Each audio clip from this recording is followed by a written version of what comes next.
What we're doing today is a great holiday dessert. It is 4 pies all in one. So what you're gonna do first is you're gonna preheat the oven to 350. Then you're gonna take your pre-made pie crust and you wanna get 2 boxes so that you have 4 pie crusts total.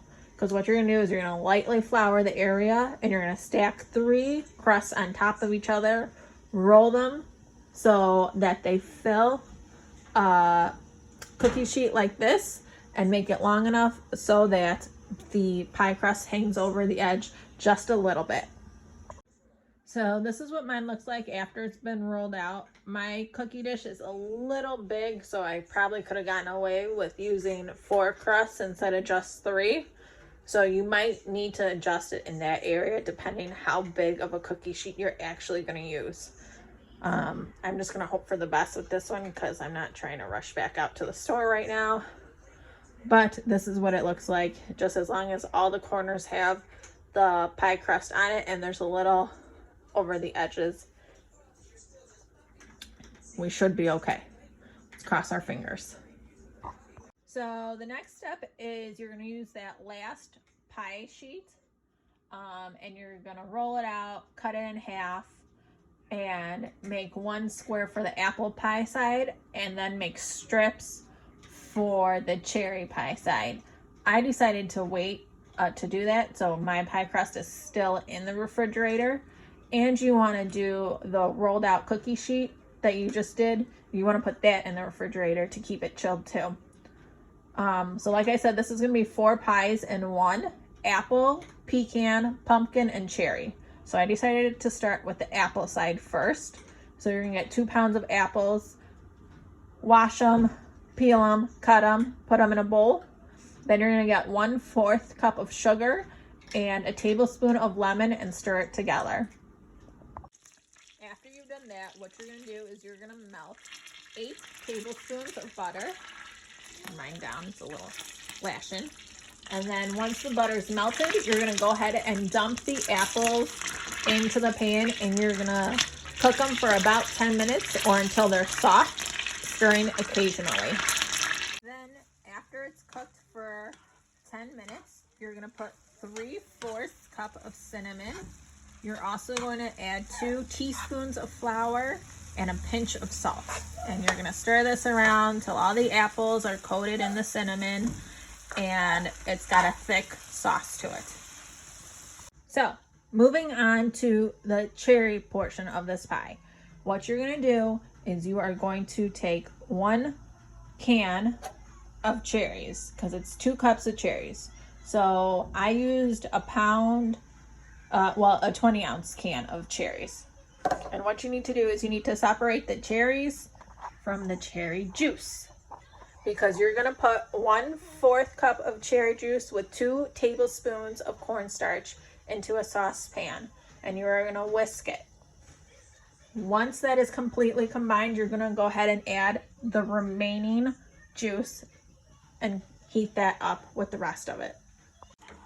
After you have added the additional cherry juice, you're going to add 1/4 cup of sugar, and you're going to continue to whisk it until it becomes glossy and it's going to come to a boil.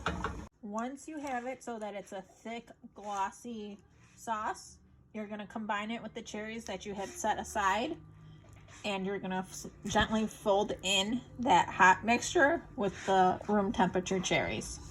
Once you're done folding it in, you're going to go ahead and push this over to the side, let it cool completely, just like the apples had to cool completely, and you're ready to move on to the next step.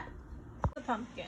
So what you're going to need for the pumpkin side is 1 can, 15-ounce can of pumpkin puree, 2/3 cup of evaporated milk, 1 teaspoon of pumpkin spice, 1/2 cup of sugar, and 1 egg. And you're going to whisk it till it's completely smooth and then set it aside.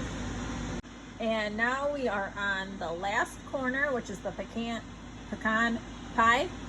So what that is 1/2 cup of light brown sugar packed, 2 eggs, a teaspoon of vanilla, half a cup of light corn syrup and 4 tablespoons of butter, melted butter. And you're gonna stir it all together.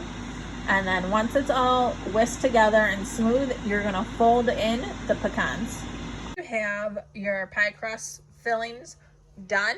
What you're gonna do is you're gonna poke holes all over the pie crust, and I used a knife and I lightly cut into it, not so that it went all the way through, but just so I kind of knew what my 4 corners were gonna look like. And so you're gonna put each filling on a corner. So this is the pie after it's been portioned out.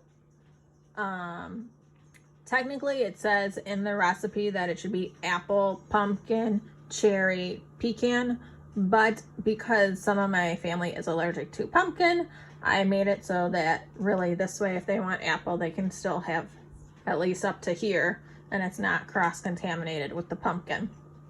But if you want to do it this way, you can really put them however you want.